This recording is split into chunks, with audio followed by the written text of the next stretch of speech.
అందరికీ నమస్కారం. ఈరోజు మనం ఒక హెల్త్ ఇన్సూరెన్స్ పాలసీ గురించి మాట్లాడుకుందాం. చూడ్డానికి చాలా క్లిష్టంగా అనిపించినా దాన్ని సింపుల్గా ఎలా అర్థం చేసుకోవాలో చూద్దాం. మనం తీసుకున్న topic Narayana Aditi health policy.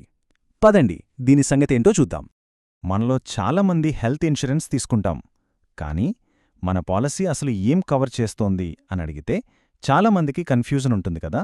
అసలు మన పాలసీలో ఏముంది, ఏది లేదు అనేది సరిగ్గా తెలియదు. సరే, ఈరోజు ఆ డౌట్స్ అన్నింటినీ క్లియర్ చేసుకునే ప్రయత్నం చేద్దాం. Okay, section 1.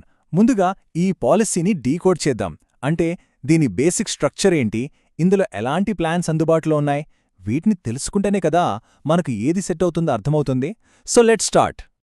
చూడండి, నారాయణ అదితి పాలసీలో మొత్తం 4 ప్లాన్లున్నాయన్నమాట.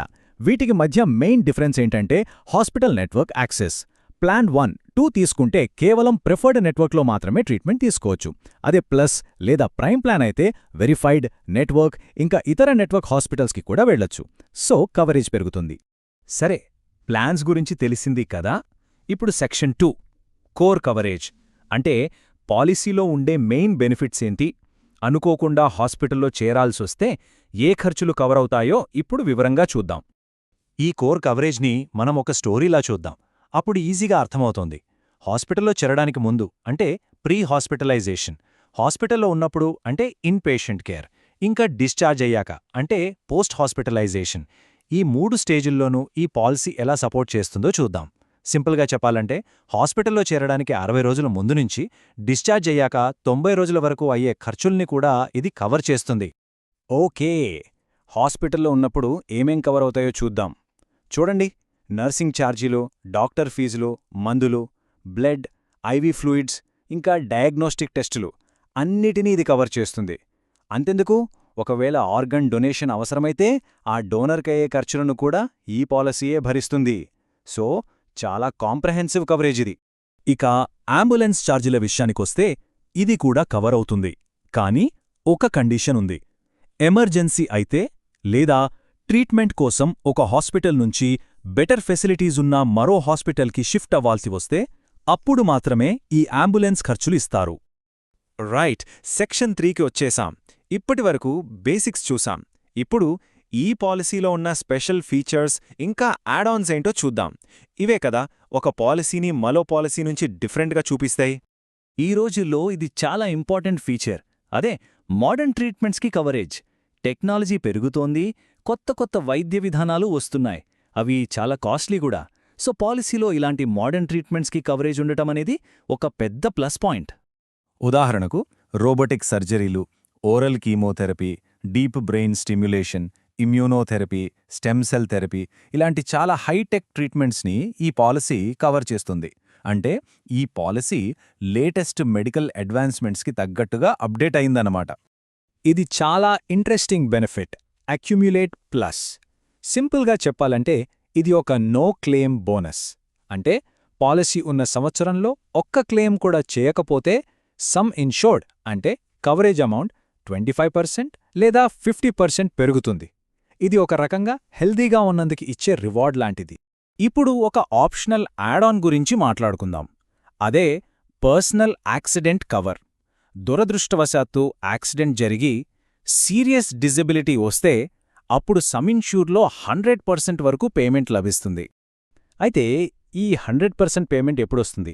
పర్మనెంట్ టోటల్ డిజేబుల్మెంట్ అయినప్పుడు, లేదా 2 కళ్ల చూపు పూర్తిగా పోయినా, లేదంటే 2 కాళ్ళు చేతులు శాశ్వతంగా కోల్పోయినా, ఇలాంటి తీవ్రమైన పరిస్థితుల్లో ఈ కవర్ ఒక పెద్ద ఫైనాన్షియల్ సపోర్ట్గా నిలుస్తుంది. ఇప్పటివరకు ఏం కవర్ అవుతాయో చూశాం. ఇప్పుడు సెక్షన్ 4 చాలా చాలా ముఖ్యమైనది. అదేంటంటే ఎక్స్క్లూజన్స్. అంటే పాలసీలో ఏవి కవర్ అవో.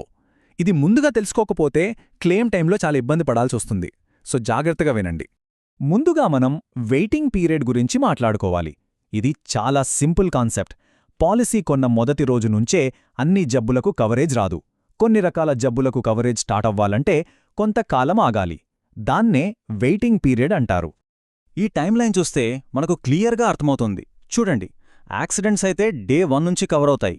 కానీ జ్వరం లాంటి సాధారణ జబ్బులకు 30 రోజుల వెయిటింగ్ పీరియడ్ ఉంటుంది. ఇక పాలసీ తీసుకునే ముందే ఉన్న జబ్బులు అంటే ప్రీ ఎగ్జిస్టింగ్ డిసీజెస్ వాటికి ప్లాన్ని బట్టి 1 నుంచి 3 సంవత్సరాలు ఆగాలి. క్యాట్రాక్ట్ లాంటి కొన్ని స్పెసిఫిక్ ప్రొసీజర్స్కి 2 ఏళ్ల వెయిటింగ్ పీరియడ్ ఉంటుంది. ఇంకా కొన్ని పర్మనెంట్ ఎక్స్క్లూజన్స్ కూడా ఉంటాయి. అవేంటంటే కాస్మెటిక్ లేదా ప్లాస్టిక్ సర్జరీ. అందం కోసం చేయించుకునేవి కవరవవు, ఒకవేళ యాక్సిడెంట్ వల్ల అవసరమైతే తప్ప. అలాగే ప్రొఫెషనల్గా అడ్వెంచర్ స్పోర్ట్స్లో పాల్గొంటే అయ్యే గాయాలు, జెండర్ మార్చుకునే ట్రీట్మెంట్లు, ఒబేసిటీ ట్రీట్మెంట్ ఇలాంటివి జనరల్గా కవరవు. ఇక్కడొక ముఖ్యమైన పాయింట్ ఉంది. చాలామంది కన్ఫ్యూజ్ అవుతారు. కేవలం టెస్టులు చేయించుకోవడానికి హాస్పిటల్లో అడ్మిట్ అయితే ఆ ఖర్చులు కవర్ అవ్వవు. అంటే డాక్టర్ ట్రీట్మెంట్ కోసం అడ్మిట్ అవ్వమని చెప్తేనే కవరేజ్ వస్తుంది. కేవలం డయాగ్నాస్టిక్ పర్పస్ కోసం అడ్మిట్ అయితే క్లెయిమ్ రిజెక్ట్ అయ్యే ఛాన్స్ ఉంది. ఇది గుర్తుపెట్టుకోవాలి. ఓకే, చివరి సెక్షన్కొచ్చేసాం. సెక్షన్ 5 పాలసీ గురించి అంతా తెలుసుకున్నాం. కానీ అసలు క్లెయిమ్ ఎలా చేసుకోవాలి? ఇది చాలా ప్రాక్టికల్ విషయం గదా. సో ఇప్పుడు మనం క్లెయిమ్ ప్రాసెస్, ముఖ్యంగా రీయింబర్స్మెంట్ ప్రాసెస్ గురించి స్టెప్ బై స్టెప్ తెలుసుకుందాం. ప్రాసెస్ చాలా సింపుల్. ఫస్ట్ స్టెప్, హాస్పిటల్లో అడ్మిట్ అయిన వెంటనే ఇన్సూరెన్స్ కంపెనీకి ఇన్ఫార్మ్ చేయాలి. వాళ్ళు చెప్పిన టైంలోపు చెప్పడం ముఖ్యం. సెకండ్, హాస్పిటల్ నుంచి వచ్చే అన్ని ఒరిజినల్ బిల్లులు, రిపోర్ట్లు, డిశ్చార్జ్ సమ్మరీ అన్నీ జాగ్రత్తగా కలెక్ట్ చేసుకోవాలి. థర్డ్, క్లెయిమ్ ఫామ్ ఫిల్ చేసి ఈ డాక్యుమెంట్స్ అన్నీ అటాచ్ చేసి సబ్మిట్ చేయాలి. అంతే. ఆ తర్వాత కంపెనీ వాళ్ళు వెరిఫై చేసి క్లెయిమ్ ప్రాసెస్ చేస్తారు. క్లెయిమ్ స్మూత్గా ప్రాసెస్ అవ్వాలంటే కొన్ని డాక్యుమెంట్స్ తప్పనిసరి. ఇదొక చెక్లిస్ట్ లాంటిది. కంప్లీట్ చేసిన claim form, patient photo ID, itemized బిల్లులు అంటే ఏ ఖర్చు దేనికయ్యిందో వివరంగా ఉండాలి, పేమెంట్ రిసీట్లు, డిశ్చార్జ్ సమ్మరీ, అన్ని టెస్ట్ రిపోర్ట్లు, చివరగా డబ్బులు అకౌంట్కి ట్రాన్స్ఫర్ చేయడానికి ఒక క్యాన్సిల్డ్ చెక్. ఇవన్నీ ఉంటే ప్రాసెస్ ఫాస్ట్గా అవుతుంది. ఒకవేళ ఏవైనా సందేహాలున్నా, సపోర్ట్ కావాలన్నా నారాయణ ఇన్సూరెన్స్ వాళ్ళని కాంటాక్ట్ చేయవచ్చు.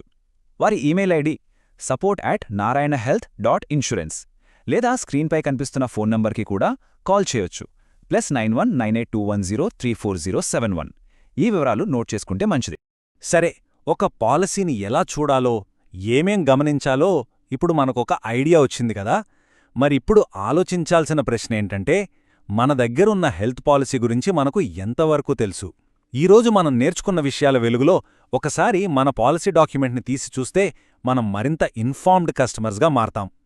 ఎందుకు ఆలస్యం? ఒకసారి చెక్ చేయండి.